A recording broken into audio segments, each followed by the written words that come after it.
नमस्कार। मैं आपका हार्दिक स्वागत करता हूं इस रोचक और ज्ञानवर्धक यात्रा में, जहां हम भारत की एक महत्वपूर्ण और पवित्र नदी अलकनंदा के उद्गम से लेकर उसके संगम तक की संपूर्ण जानकारी प्राप्त करेंगे।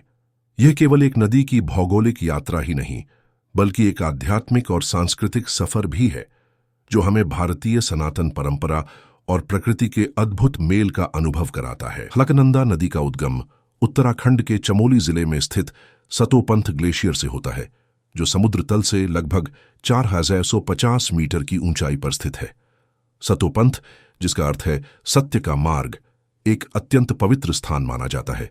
ऐसा कहा जाता है कि त्रिदेव ब्रह्मा, विष्णु और महेश इस स्थान पर ध्यान मग्न रहते हैं।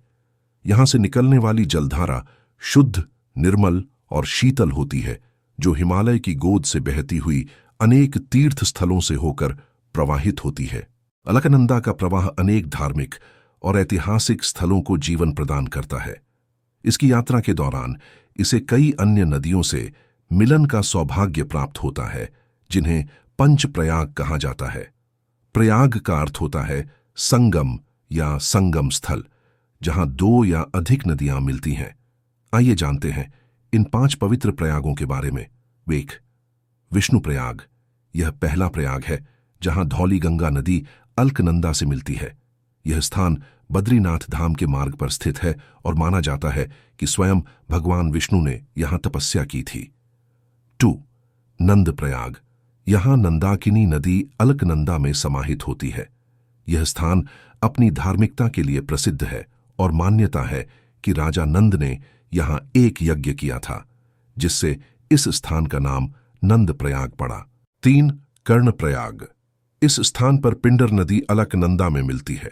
यह वही पवित्र भूमि है जहां महाभारत के वीर योद्धा कर्ण ने भगवान सूर्य की उपासना की थी और दिव्य कवच कुंडल प्राप्त किए थे। 4. रुद्र प्रयाग, इस स्थान पर मंदाकिनी नदी अलकनंदा से मिलती है। यह स्थान भगवान शिव के रुद्र रूप से जुड़ा हुआ है और यहीं पर नारद मुनि को भगवान शिव ने रुद्र वीणा का ज्ञान दिया था। 5.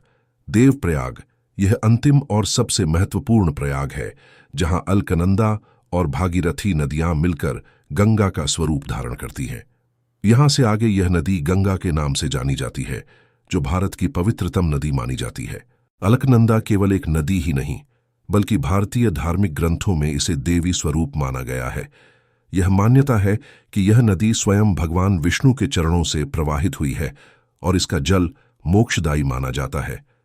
अनेक संतों, महापुरुषों और अर्षियों ने इसके तट पर तपस्या की है। बद्रीनाथ धाम, जो कि भगवान विष्णु के प्रमुख धामों में से एक है, अलकनंदा के किनारे ही स्थित है।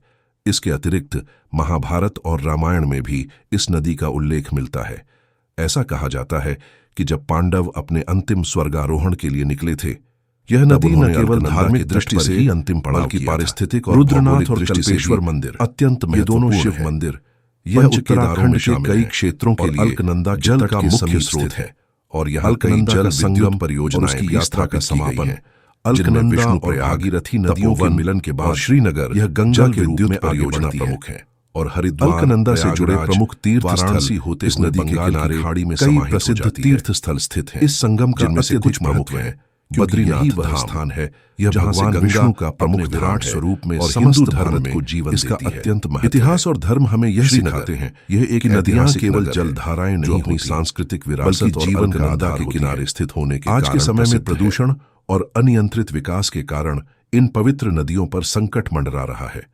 हमें यह संकल्प लेना चाहिए कि हम अपने प्राकृतिक संसाधनों की रक्षा करेंगे। अलकनंदा और गंगा जैसी नदियों को स्वच्छ और पवित्र बनाए रखने में अपना योगदान देंगे।